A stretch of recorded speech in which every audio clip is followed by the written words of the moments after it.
Hi, I'm in the room with my grow lights here, hence the strange coloration and hair by coronavirus. Anyway, about 6 months ago, I made a film about how to pollinate Pinguicula, and the original plan was to kind of take you through recognizing a pollinated pod and how to collect the seed and how to plant it and watching them kind of come up. And I didn't do that. What I can do right now is show you some pods that have been pollinated because I've been doing a lot lately. Also, I want to show you some of the plants that came from that cross that we did 6 months ago. So let's get to it.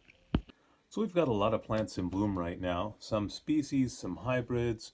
We've got some Lauiana. That's one of the true red ones. And that's mainly a winter bloomer for me. It'll stop fairly soon. So you can see these are all in kind of their winter form. But anyway, there are several pods here that have been successfully pollinated. So here's one right here. It's not maybe quite as obvious, but you can see how that pod is swollen. It's filled the whole calyx. There's another one that's even more clear here. So let's take a look at that. That is a successfully pollinated pod. If it doesn't get successfully pollinated, it will not swell like this, and everything will eventually just dry off. This is one I call Big Purple Thing. Here's one of the flowers on it, because it's a big purple thing.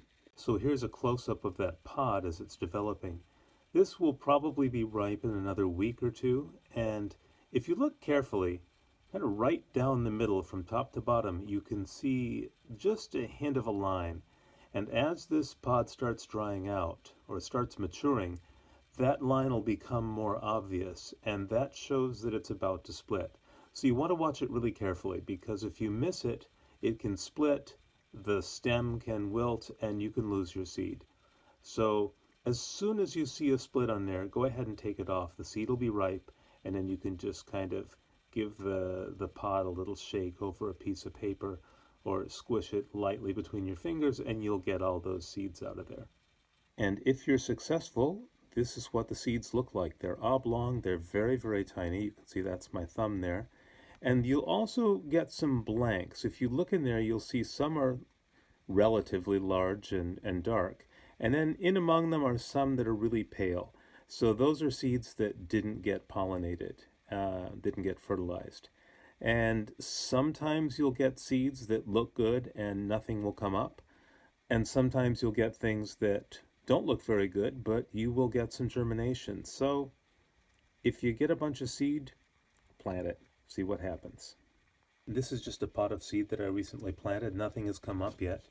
But I just use a plain old cactus and succulent soil. I don't use anything else. If I try to use something like this, it's a little harder to keep things consistently moist.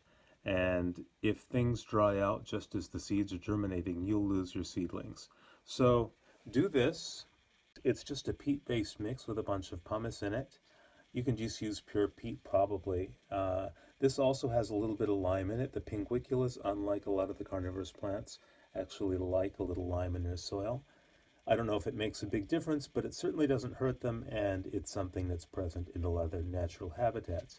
So I just moistened it, sprinkled the seed on top, and then I just take one of these little clear plastic saucers and put them over the top to keep things moist, and just watch them regularly. I don't keep it strongly sealed. I don't want things to be drippy and wet in there. You might lose things to damping off if you do that. But it'll usually take a couple weeks, 10 days to 2 weeks for them to germinate. So here's a seed flat. It's kind of messy. It's full of all sorts of different things. You can see some different seedlings back there, and in various states of development. There's also some moss that's come in and it's choking out a few things. I need to get that taken care of. But what I want to show you is right here. So these are plants that came from the cross that we did. Actually have one coming into bloom. There used to be a lot more of these, and I've taken out a good 30 or 40 of them. These came in just like gangbusters, and they're really robust plants. If you compare with some of the other ones around, they haven't grown nearly as strongly. And it was interesting because I got mostly green plants, but there's a few that are red. There's one that has this nice pink color, and when they get up into the T5s, a different kind of light, they will turn really red. So let's take a look at it.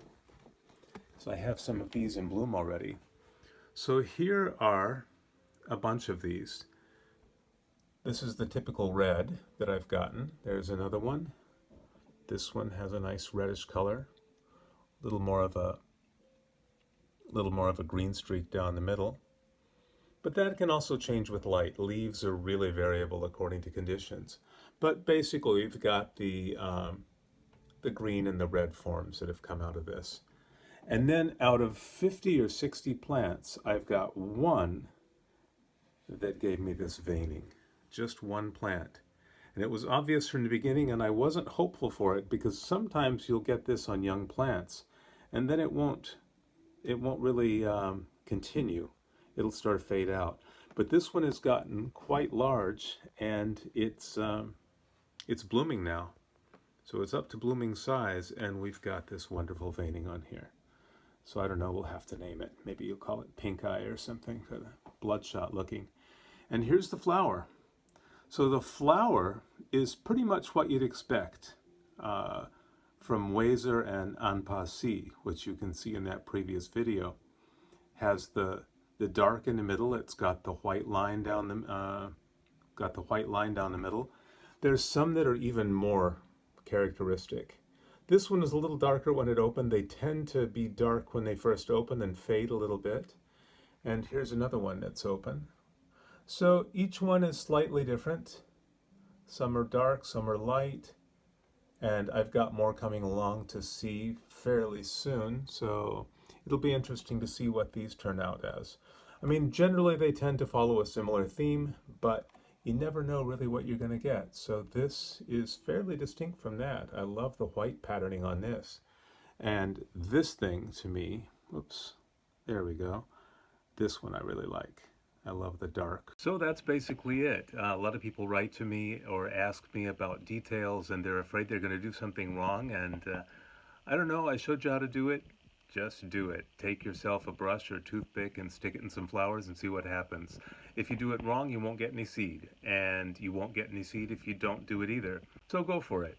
You won't get anything really ugly, or maybe you'll get something so god-awful ugly that you'll find a soft spot in your heart for it. Sometimes you'll see two plants that don't seem to hold a lot of promise, and then you'll say, oh, what the hell, let's knock them up anyway and see what happens.